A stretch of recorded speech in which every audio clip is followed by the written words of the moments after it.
శ్రీ మహాగణపతే నమ. గురుభ్యో నమ. మాతృదేవోభవ, పితృదేవోభవ, ఆచార్య దేవోభవ, అతిథి దేవోభవ. ఇంకో కొత్త టాపిక్తో మీ ముందుకి మళ్ళీ వచ్చాను. ఏంటంటే అసలు ఒక క్వశ్చన్ అడుగుదామండి, ఒక ప్రశ్న. మనకి మిత్రులు ఎవరండి? మనకి శత్రువులు ఎవరండి? ఇదేం ప్రశ్న అండి మీది అని అనుకుంటున్నారా? అవునండి, మనకి మిత్రులు ఎవరు అంటే మనని ఆదరించేవాళ్ళు,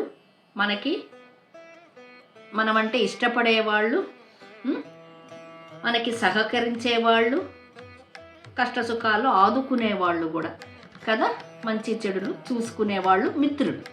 అవునా? కరెక్టే. శత్రువులు సేమ్, మనకి ఆదరించిన వాళ్ళు, అవసరానికి పనికిరాని వాళ్ళు, మనమంటే ఇష్టం లేని వాళ్ళు, వీళ్ళు మనకి శత్రువులు.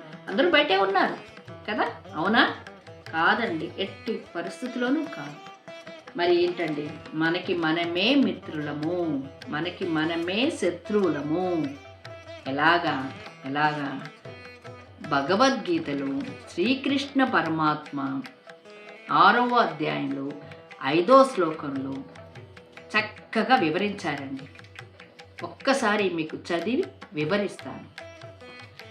ఉద్ధరేదాత్మానం నాత్మానం నాత్మానవ సాధయేత్ ఆత్మైవ ఆత్మనో బంధుః ఆత్మైవ త్రిపురాత్మనః అని మనకి చెప్పారు. భావం కూడా చెప్తారు. మనుషులు ఈ సంసారము నుండి తమకు తామే ఉద్ధరించుకొనవలెను, తమకు తామే అధోగతి పాలుకారాదు.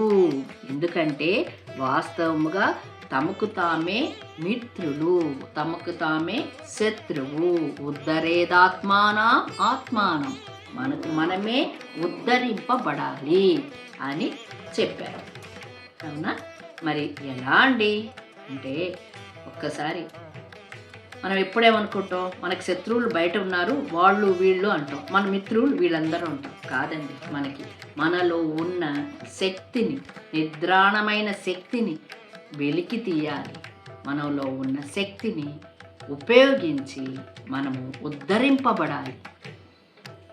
ఎలాగో ఉదాహరణకి చెప్తాను. సంసారంలో భార్యాభర్తలు, పిల్లలు ఉంటారు కదా. సంసార వృద్ధిలోకి రావాలి, అందరూ ఉన్నతంలో ఉండాలి అంటే ఆ యజమాని కానీ యజమానులు ఎవరైనా సరే చక్కగా ఉద్యోగం చేసి తన కర్తవ్యాన్ని నిర్వహిస్తే కదా సంసారము బాగుండేది కదా. చదువుకునే పిల్లలు, వాళ్ళు వృద్ధిలోకి రావాలి, విజయం సాధించాలంటే వాళ్ళ చదువు తీసుకుని వాళ్ళు చదివి అప్పుడు వాళ్ళు వృద్ధిలోకి వస్తారు. చదవాలి కదా. అనారోగ్యం, మన శరీర ఆరోగ్యం మనమే కదా చూసుకోవాలి. ఆలోచించండి, మనమే కదా. సమయానికి భోంచేస్తూ, సమయానికి నిద్రపోతూ, వ్యాయామం, ఎక్సర్సైజ్ చేస్తూ, మెడిటేషన్ చేస్తూ మన ఆరోగ్యాన్ని మనమే కాపాడుకోవాలి కదా. దానికి ఎలా సాత్విక ఆహారం భోంచేస్తూ, లేకపోతే వేళాపాలా లేకుండా ఇష్టం వచ్చినట్టు మనకిష్టం, మనం ఎలాగన్నా ఉంటే ఎవరేమనరు అని కాకుండా మన ఆరోగ్యం కాపాడుకుంటే మనం ఉద్ధరింపబడతాం, మనకి ఆరోగ్యంగా ఉంటాము కదా. మనకి కడుపు నొప్పి వస్తే వేరే వాళ్ళు మందు వేసుకుంటే తగ్గుతుందా? మనకి తగ్గదు కదా. వేరే వాళ్ళు తింటే మన కడుపు నిండుతుందా? నిండదు కదా. మనకి మనమే చేసుకోవాలి కదా. మరి అదే కదా మన కర్తవ్య పాలన మనం చెయ్యాలి, మన పనులు మనం చేసుకోవాలి, మన కుటుంబాన్ని మనం చూసుకోవాలి. ఎవరో వస్తారు, ఏదో చేస్తారు, ఎదురు చూసి మోసపోకమా అంటాడు ఒక కవి ఒక పాటలు. అలాగే ఎవరో వచ్చి ఏదో చెయ్యరండి, మనకి మనమే ఉద్ధరింపబడాలి కదా.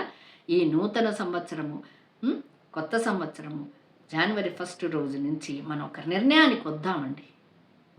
ఈ క్లబ్బులు, పబ్బులు పోయి అలా మన అధోగతి పాలు కాకూడదు.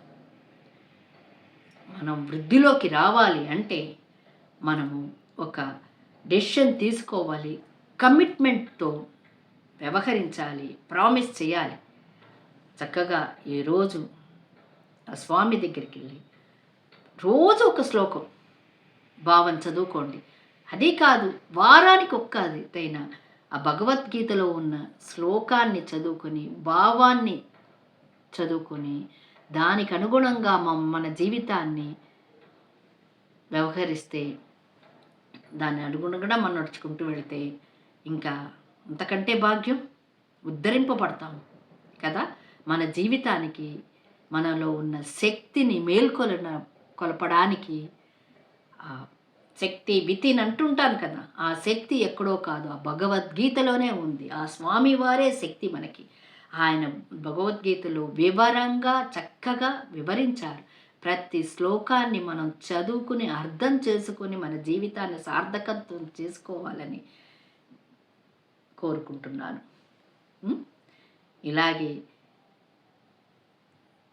నా ఛానల్ని సబ్స్క్రైబ్ చేస్తూ, ఇతరులతో చేయిస్తూ, మీ విలువైన అభిప్రాయాలు తెలుపుతూ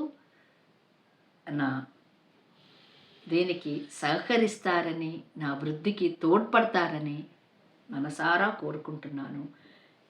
ఈ సంవత్సరం అంతా మీరు సుఖ సంతోషాలతో, ఆయుష్ ఆరోగ్యంతో మీ కోరికలన్నీ నెరవేరి వృద్ధిలోకి వస్తారని, ఉద్ధరింపబడతారని అనుకుంటూ ఉంటాను. ఈ మీనా, మీ మీనా. మనకి మనమే మిత్రులమండి. మనకి మనమే మిత్రులు. శత్రువులు అనేది లేనే లేదు. సరేనా? ఉంటాను.